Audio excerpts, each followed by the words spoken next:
Welcome along to part 3 of me ham-fisting my way through the bodywork on this Volkswagen Golf Cabriolet. If you haven't seen the first 2 parts, I suggest you go back and watch them because this car has been painted with a roller. So now what we're going to do is we're going to shine it up and we're going to get it actually looking good.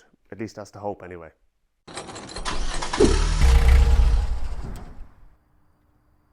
So I'm at the point of doing a bit of experimentation here on the bonnet. So you might notice that over on this side it is nice and smooth, and we're definitely making headway here. But if you actually look here, still quite a lot of orange peel. So what I've been doing is I've been kind of working on this so that I can kind of get my method right before sort of moving on to the rest of the car. And what I've done here is I have flatted this back here with 400 grit first of all, wet sanding of course, then 800 grit, and then that's as far as I've gotten on this panel here. Now I haven't finished the 800 grit sanding. My intention is to get rid of as much of the orange peel as I possibly can, and after the 800 grit I'm undecided as to whether or not I'm going to go for a 1200 grit or if I'm just going to go straight for a compound. I have bought some Maguire's Ultimate Compound actually and tried a bit of it, and I have to say it is actually a lot better than the Auto Gleam one in my own opinion. But that being said, Auto Gleam products generally are very good and I tend to recommend them highly. But you'll see here that I'll just take you around it. There is some areas where there's still orange peel showing through, even though I've made an attempt at shining it up. Then there's other areas where obviously I haven't finished kind of polishing it, and then other areas where it's nearly there, but still a final polish is what's needed. Interestingly, actually, as well, what does tend to help is you can actually hear the difference when you run your hand over it. So if you listen to this, and then listen to this.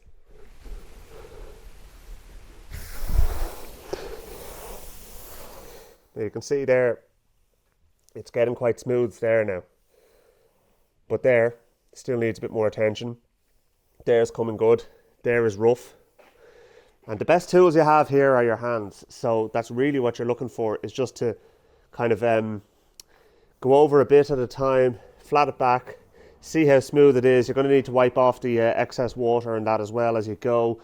And things like this here, for example, this panel is going to need a bit more TLC, because you can see that the orange peel, although superficially shiny, it's just not good enough. And to be honest with you, I am thinking that a huge amount of the orange peel that I'm dealing with is actually simply because the garage was too cold for this painting. Because I've seen a lot of people doing this and their results have resulted in an awful lot less orange peel than what I'm trying to contend with here. Now look, the paint dried, but still and all, it's an arduous process, I'll be honest. So going over this area here with the 800 grit now on the sanding block, it's really just a case of take your time, don't go too hard at it. I do go at it awful and very hard. And just use your hands to gauge everything. Now it has, as I said, taken a bit of trial and error to kind of get to this point for me to find out what works and what doesn't. And what requires the least amount of effort with the best return. That's the other thing about it, because you know you can use a bad method and get a good result, but it just takes 3 times the effort. The other thing I will suggest as well, by the way, folks, make sure that you're very careful of the panel, the edges of the panels, because it's very, very easy to go through to the metal, and then you're banjaxed. And this also keeps happening. You'll also feel in the paper as well as you're sanding. You'll feel the change in consistency. You can feel the roughness kind of go out of it. You can still feel a bit of roughness there. So I think, to be honest with you folks, the next thing I would try and do actually, as far as bodywork is concerned, is actually try and spray a car and see how that method compares. I'm going to try and just wipe it off now and see how we're looking.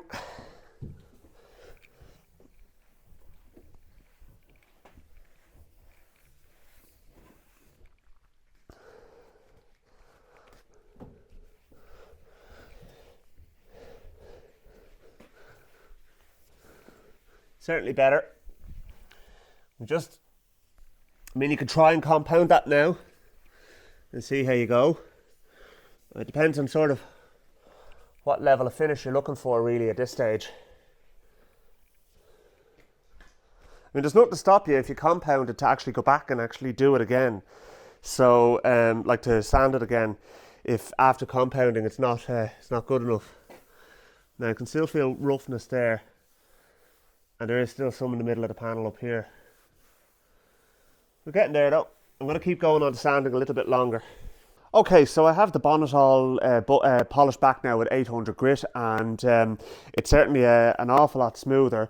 Now, it is very important that you don't go too far with this. So what I'm going to do now is I'm going to try and compound it and see how we're looking then, and hopefully we'll get a nice shine out of it. And then once I've kind of got the method down right on the bonnet, then I can continue on the rest of the car, because obviously I don't want to, like, if I go too far with it or I make a mess of it or something like that, if I only have to give the bonnet another coat of paint, it's not the end of the world. And by the way, you see all the splatters on the windscreen, they'll all wipe off. It's actually just dust. It's not paint as such. It's just from polishing it. So yeah, let's get the polish out, and I'll show you how I'm going about it. So this is what I'm going to use to compound it. It is Maguire's Ultimate Compound. It says it cuts as fast as harsh abrasives and obsoletes traditional compounds. Well, let's see if it works. To be honest with you, I know it does, because I tried one bit of the bonnet already, but most important thing with these things, shake the hell out of them. Now, I'm actually using it on my DA sander. As you will see here, I've got a polishing pad on it, and we're going to put a bit of this on. We're going to go to town on this and see how it comes up. Just a case of taking our time and hoping for the best.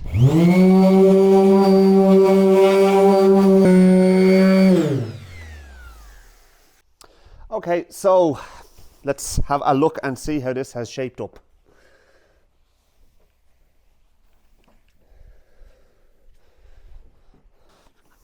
Bit of rapid detailing spray.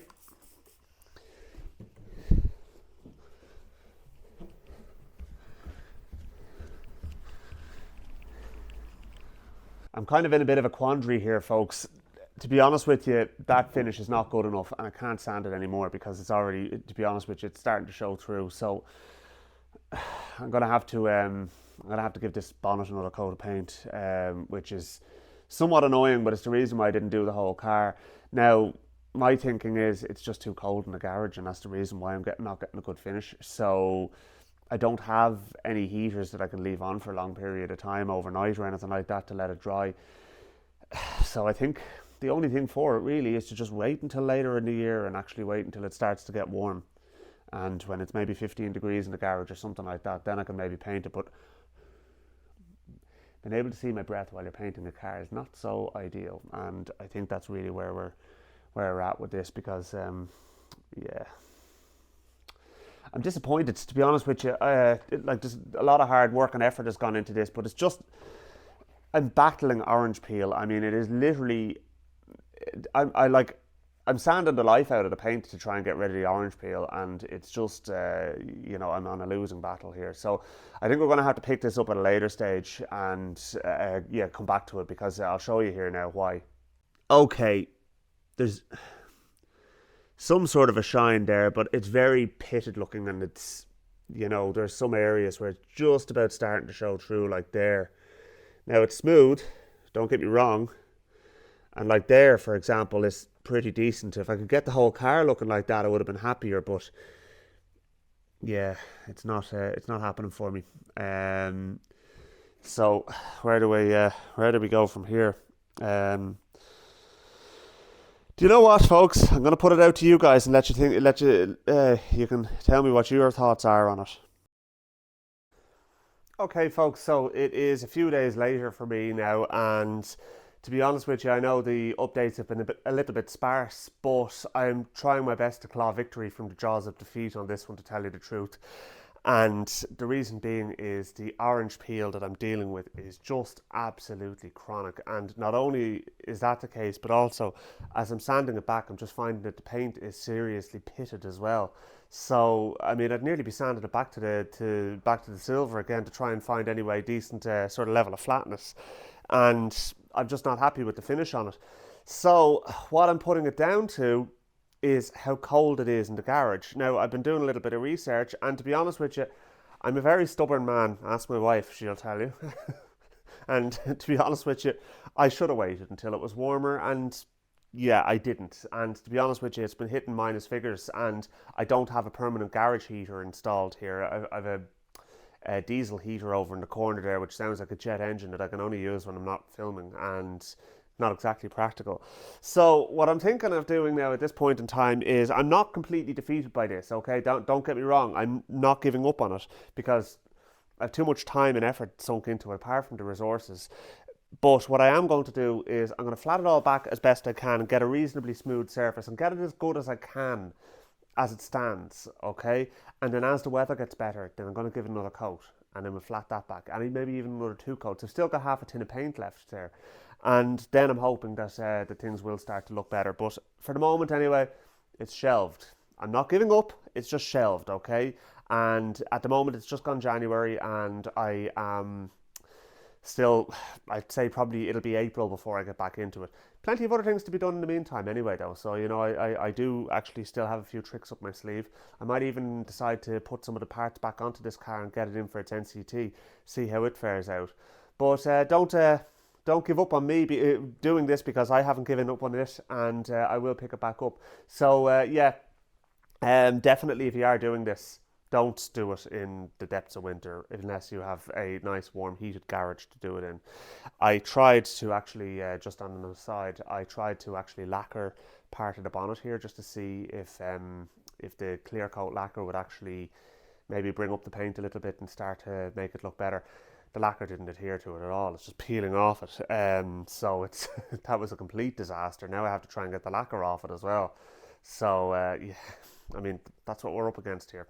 Anyway, look, I'll bring you back to it again in the future when I'm a little bit more of sound mind, so to speak, and we will we'll see how we can get it to shape up in the long run.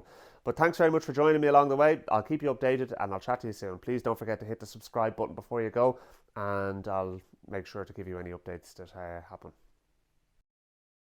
Did I mention that I'm a very stubborn man? I bought an electric polishing yoke.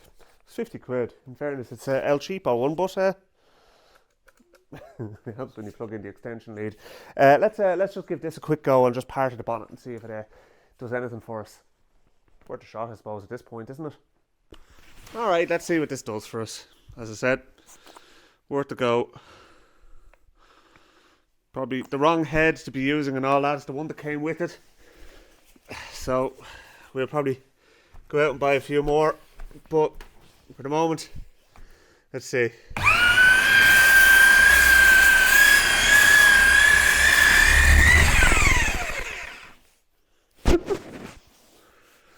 Right.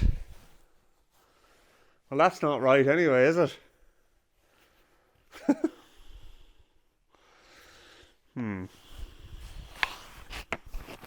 All right. I think I better go out and buy a few polishing heads for this thing. In the meantime, anyway, this is the one that's it's a Velcro backed one on this Velcro pad thing. Let's see what happens.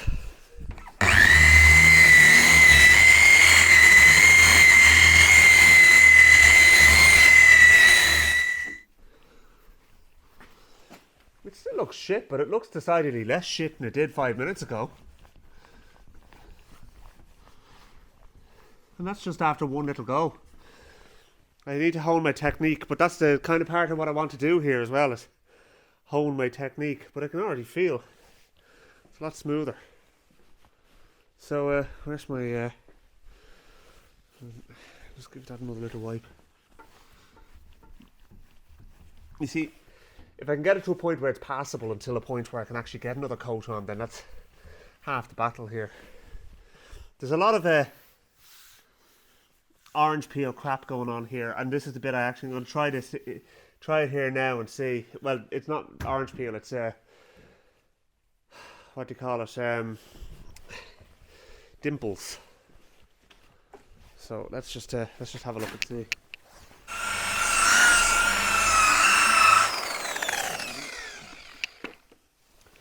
Alright, let's have a look and see now. Okay, I think I found a method that kind of works for us here, folks. So that's definitely a vast improvement. Still far from perfect, and I do think I will be going down the route of giving it another coat. But that is very, very good, though, all the same. I mean, aside from obviously the fact that I had to sand the life out of it to get it down to a point where all the orange peel was gone, it's going to need another coat because yeah, just to get rid of that pitting and stuff like that. But to be honest with you, it gets it to a point of nearly being presentable. So yeah, I mean, look, good practice for me as well. So I'm going to pick this up further down the line anyway. I just noticed that my camera lens is all steamed up as well, so it's probably not helping things either. Gives you an idea as to how cold it is in the garage here at the moment. So, case in point. All right, look, we'll chat to you soon. Thanks for watching.